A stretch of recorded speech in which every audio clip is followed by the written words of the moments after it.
Bapak Ibu, selamat berjumpa lagi di hari ini ya. Mari kita berdoa. Tuhan, kami bersyukur Tuhan senantiasa hadir di dalam perjalanan kehidupan kami, di dalam segala keberadaan kami. Dan Tuhan juga adalah Bapa yang setia, yang selalu mengajarkan kepada kami jalan-jalan yang Tuhan ingin kami anak-anak-Mu lakukan. Terima kasih, dalam nama Tuhan Yesus kami berdoa. Amin. Bapak Ibu, saya mengajak kita untuk membaca dari Injil Lukas, pasal 2, ayat 6 dan 7. Ketika mereka di situ, tibalah waktunya bagi Maria untuk bersalin. Dan ia melahirkan seorang anak laki-laki, anaknya yang sulung, lalu dibungkusnya dengan lampin, dan dibaringkannya di dalam palungan, karena tidak ada tempat bagi mereka di rumah penginapan. Demikian jauh pembacaan firman Tuhan. Yang berbahagia adalah setiap kita yang mendengarkan firman Tuhan, memelihara serta melakukannya dalam kehidupan kita setiap hari. Bapak Ibu Saudara, saya ingin mengangkat dua hal yang bertentangan. Nah, hal yang pertama adalah saya mencoba mengumpulkan ciri-ciri orang sombong dan orang egois, ya, orang sombong dan orang egois. Bahkan termasuk juga bisa terjadi orang yang iri hati. Jadi saya sombong, egois, dan iri hati ini ciri-cirinya saya gabung jadi satu ya Bapak Ibu ya. Yang mudah-mudahan Bapak Ibu setuju atau tidak setuju juga tidak apa-apa. Bisa sampaikan kepada saya mungkin penemuan-penemuan Bapak Ibu. Jadi saya mengumpulkan begini. Orang yang sombong, egois, dan iri hati itu orang yang ingin terlihat paling hebat. Ingin terlihat menjadi orang yang nomor satu. Jadi kalau dia dalam satu komunitas, dia pingin dia orang yang nomor satu lah, gitu. Orang yang paling top, orang yang paling berpengaruh. Jadi dia ingin dia tuh bisa mempengaruhi orang banyak, orang yang ingin paling populer dari orang lain, ya pop lah, top lah, populer gitu ya. Atau orang juga yang orang yang ingin dia itu orang seperti yang paling berjasa dari orang lain. Itu salah satu Injil mengatakan orang yang seperti itu, orang kalau dia ngomong saya, selalu saya gitu. Kadang-kadang orang seperti ini kerjanya sedikit sih, tapi seolah yang dia lakukan itu besar, lalu selalu mengangkat dirinya. Saya, dan saya. Ciri yang berikutnya orang seperti ini, orang yang sombong, egois, iri hati, itu orang yang suka tendensius gitu ya. Dia melakukan hal-hal, sesuatu, atau mungkin juga menolong orang, atau terlibat di dalam pelayanan, itu karena demi tendensi tertentu ya. Dia punya kebutuhan tertentu, dia punya kepentingan tertentu. Yang berikutnya, orang seperti ini, orang yang suka terus cari posisi. Ya, ingin dia, seolah-olah dia ingin terus mendapat posisi di sana, posisi di sini. Nah, orang seperti ini juga dangkal sekali. Apa yang ia lakukan itu tidak dalam, tidak matang. Sangat di permukaan ya. Karena kan pingin top, pingin populer, pingin seolah-olah yang paling berjasa. Nah, dangkal banget. Lalu kemudian ini juga berbahaya orang seperti ini. Ia dapat melakukan atau menghalalkan segala cara demi ya kebutuhan-kebutuhan atau keinginan-keinginan atau kepentingan-kepentingannya tadi. Orang seperti itu bertentangan ya dengan orang yang rendah hati, orang yang tidak sombong, dan orang yang tidak iri. Mungkin Bapak Ibu agak heran, kok Bu Erni ngomong dua tema itu, tapi kok bacaannya Injil Lukas pasal 2 ayat 6 sampai ayat 7 di saat ketika Tuhan Yesus dilahirkan ya. Di satu sisi saya bicara mengenai orang sombong, orang egois, orang iri, lalu yang bertentangan dengan orang rendah hati, tidak sombong dan tidak iri, tapi bacaannya saya ngangkat dari Injil Lukas 2 ayat 6 sampai 7. Nah, sebelum sampai di situ, saya mau menjelaskan dulu Bapak Ibu mengenai keteladanan rendah hati, tidak sombong dan tidak iri. Pertama-tama kita belajar dari Tuhan Yesus. Bapak Ibu di dalam Markus 8, sebenarnya banyak ya, tapi ini cuma contoh aja. Markus 8 ayat 26, itu setelah Tuhan Yesus menyembuhkan orang, ya, lalu Tuhan Yesus menyuruh orang tersebut itu langsung pulang ke rumah. Setelah ia pulih, supaya ia langsung pulang ke rumah. Itu orang yang bermasalah dengan matanya. Ya. kamu langsung pulang ke rumah saja, jangan pergi ke desa itu. Nah, itu Tuhan Yesus ingin supaya orang ini sampai segera di rumahnya, dan biarlah hanya dia dan keluarganya yang tahu. Jadi supaya nama Tuhan Yesus itu tidak muncul begitu. Ya, jadi kalau orang lain kan pingin dong, dia sudah melakukan sesuatu yang besar, dia pingin biar orang lain tahu siapa yang melakukan sesuatu yang besar itu.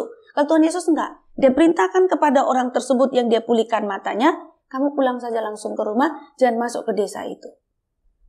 Nah, Bapak Ibu Saudara, kita lihat belajar dari Tuhan Yesus yang berikutnya, contoh berikutnya ya.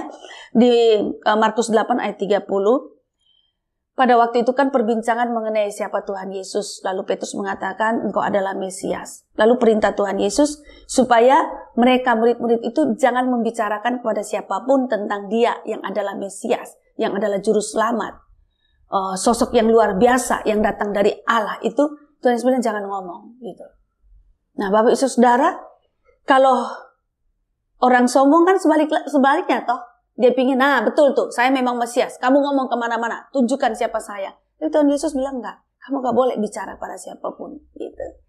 Lalu kemudian di Markus 1 ayat 44 juga setelah Tuhan Yesus menyembuhkan orang kusta, Tuhan Yesus mengatakan kamu cepat pergi, tunjukkan kepada orang tertentu. Jadi gak usah dia pergi kemana-mana, tapi pergilah kepada orang tertentu saja.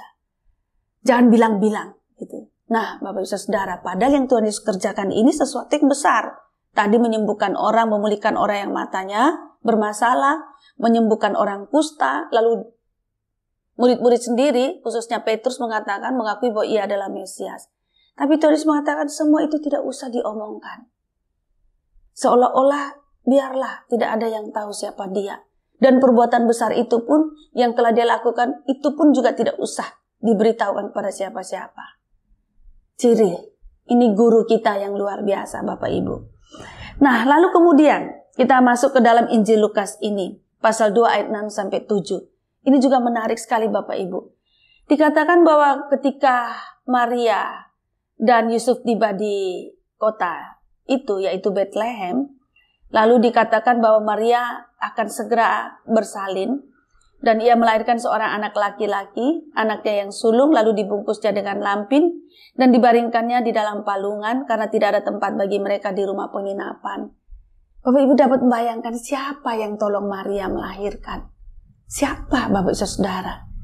Siapa yang mempersiapkan segala sesuatunya? Nah, saya mau memberitahukan kepada Bapak Ibu, biasanya itu kalau ada penginapan di kota kecil, dan apalagi itu penginapan kecil-kecilan, biasanya yang menangani itu langsung pemiliknya. Suami istri biasanya. Kalau punya anak-anak, juga anak-anak mereka membantu. Jadi jaranglah pakai karyawan ya di penginapan di sebuah desa kecil.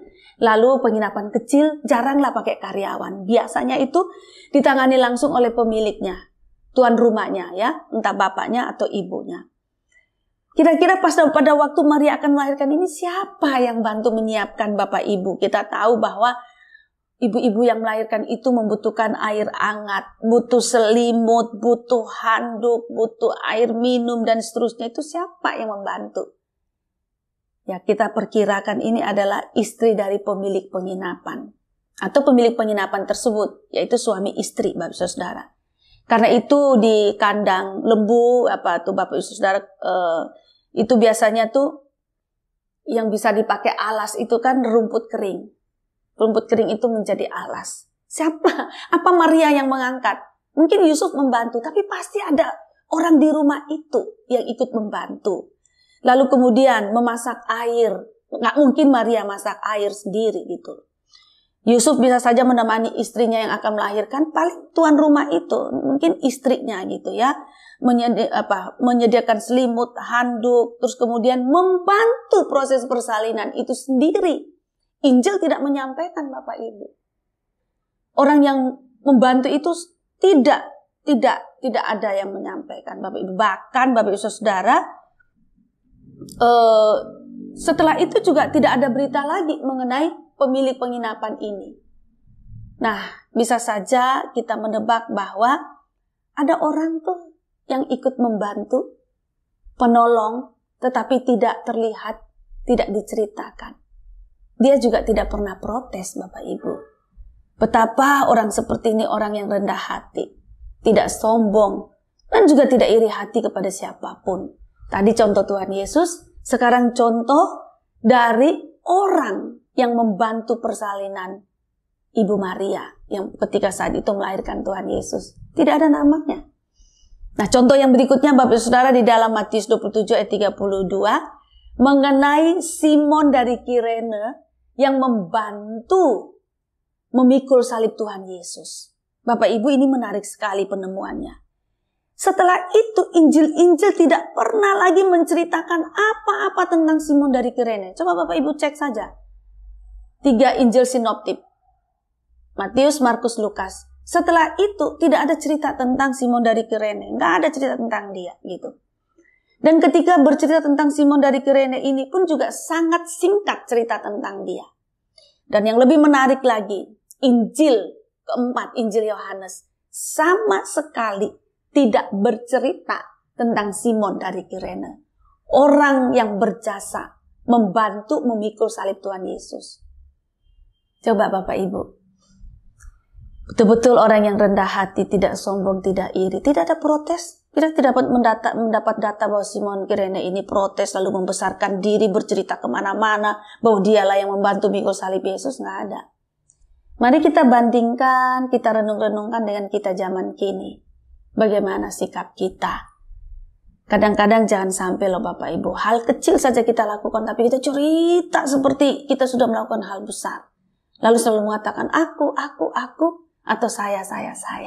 Nah, mari kita belajar dari Tuhan Yesus, dari orang yang menolong ketika Ibu Maria melahirkan Tuhan Yesus, juga Simon dari Kirene ini, kita belajar mengenai kerendahan hati, tidak sombong, tidak iri. Bahkan kita dapat menjadi penolong-penolong, tapi penolong-penolong yang tidak dikenal, tidak diketahui, nggak apa-apa. Yang penting Tuhan Yesus yang kita dahulukan. Tuhan Yesus yang menjadi pusat sentral kehidupan kita. Tuhan menolong kita semua. Amin. Bapak Ibu, mari kita berdoa. Tuhan, kami berterima kasih. Firman Tuhan selalu mengajarkan kepada kami apa yang menjadi kehendak Tuhan di dalam kehidupan, di dalam diri kami. Karena itu biarlah ketika firman diberitakan dan kami mendengarkan firman Tuhan, kami belajar untuk mengevaluasi diri dan kehidupan kami.